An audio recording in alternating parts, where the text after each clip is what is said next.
Ebra Swensono. Kieran Bagabra. Swensono da go to Sonjo Nyana yo mala. To Sonjo ska million zonoga. Thank you guys stop. A Tulmachi Sonja Chale. A throw Sonja Kinelli around Bago. ठुली मची छाड आयो अब हैन यत्रो किन भन्ने अब कारखाना जलाइहाल्यो कारखाना च्याके बेला मिछेका बेला मलाई सो राजावादी आन्दोलन हुन राजावादी खगी आतंकवादी खगी नेपाल यो उत्पादन यो जाने विरोधी खगी नेपाल विकास व समृद्धि जुइका ज्ञापी खगी छुख मस्यु थाहा छैन राजावादी हो कि उग्रवादी हो कि आतंकवादी हो को हो हैन अब नेपालमा विकास हुन्छ उत्पादन हुन्छ भने डराएको हो कि हैन यो सन्चो एउटा मात्र राम्रो प्रोडक्ट थियो के नेपालको है एकदमै राम्रो प्रोडक्ट थियो सन्चो नेपाली देखेपछि बालाउ छौ ठपियु वास सन्चो ठया दुख अब यो पनि कारखाना जलायो अब यो जलाएको मतलब के यो जलाएर राजा ल्याउने यो जलाएर राजा ल्याउने चाहिँदैन त्यस्तो राजा यस्तो जलाएर थयम जुजु हेउ जुसो जुजु मुआजि त मखला थयो नेपाली उत्पादनका नेपाली डेगुपटीका नेपालमा बनेको नेपालमा बन्ने यस्तो राम्रो प्रोडक्ट थियो भिउको सन्चो कारखाना च्याका आखदमगा आठुली मछि छा यो ढगा छन्जन जन ठुली मछि छा राजा आठो न्या दैमखट मखला आसुयु न जित थैट न मा बर्खा उपपटी न्यासा मा लामफुटेल टोके पनि चाहिन्छ किराल टोके पनि चाहिन्छ रुगा लाया पनि चाहिन्छ ठोकी लाग्दा नि पानीमा एक थोपा 6 गिलास लग्या छफ्टी तयार टोसा जो मुसो सखा जावे ल रुगा लाग्ने खोकी लाग्ने नि निको हुन्छ एक थोपा राखेर खायो भने यस्तो राम्रो बहुगुणकारी सन्चो मखला बहुगुणकारी सन्चो कारखानै जलाइदियो अब के भन्ने अब यो त के भन्दा विदेशी उत्पादन यहाँ नेपालमा ल्याउने खेल भइराछ यहाँ नेपालमा यो तन्त्र उ तन्त्र यो वाद उ वाद हैन यो व्यवस्था उ व्यवस्था भनेर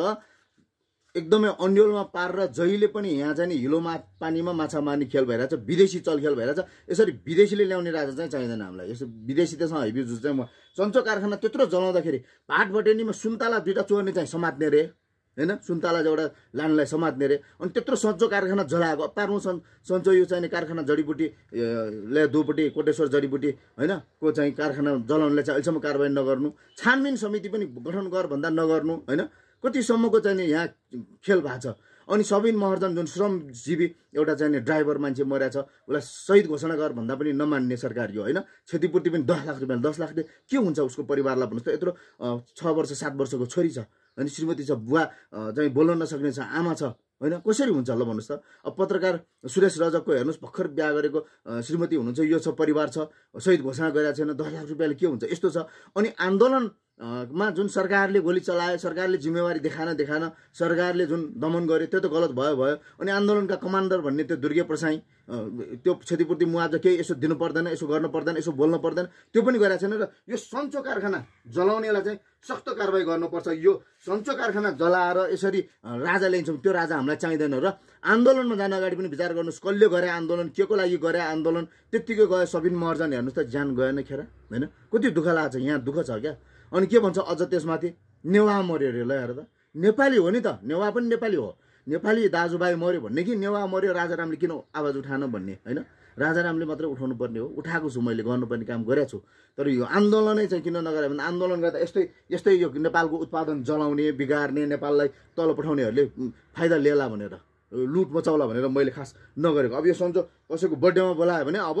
यो उपहार दियो भने ओहो त्यसलाई ग्रेट हुन्छ अब हेर्नुहोस् त्यसैले मैले यो यति किनेर ल्याएको आफूलाई पनि चाहिन्छ अरूलाई पनि चाहिन्छ अनि नेपालको कारखाना जलाइएको छ एउटा मात्र राम्रो कारखाना नेपालमा पर्यटन जलविद्युत कृषि पछिको सम्भावना बोकेको भनेको जडीबुटी हो नेपालको जडीबुटी कारखानाहरू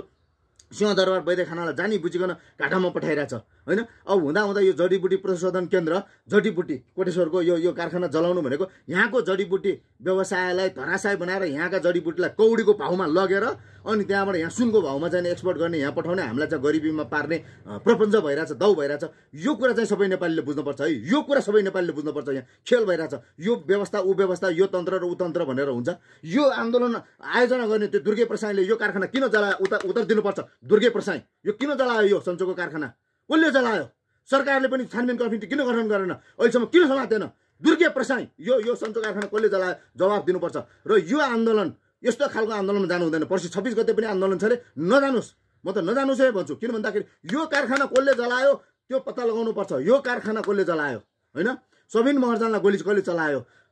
सडकमा हिँडिरहे श्रमजीवी ड्राइभरलाई यो छानबिन हुनुपर्छ र यो कारखाना कसले जलायो यो पत्ता लगाउनुपर्छ किन जलायो नेपाली सबैले बुझ्नुपर्छ। अब विदेशी चलखेल बढ्या छ विदेशी चलखेललाई हामीले सबै मिलेर नेपाली दाजुभाइ मिलेर परास्त गर्नुपर्छ। नेवा गैर नेवा यो जात उ जात होइन सबैलाई समान अवसर दिनुपर्छ। समानता र सह अस्तित्व स्वीकार गरौँ सबैको अस्तित्व स्वीकार गरौँ गिभ रेस्पेक्ट टेक रेस्पेक्ट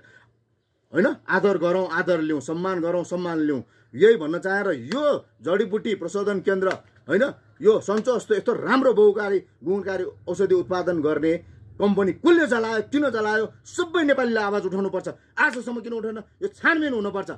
ल धन्यवाद। मन पर्यो भने सेयर गर्नुहोस् चुप लाएर नबस्नुहोस् अलिकति सेयर गर्नेसम्म त आँट राख्नुहोस् हिम्मत राख्नुहोस्।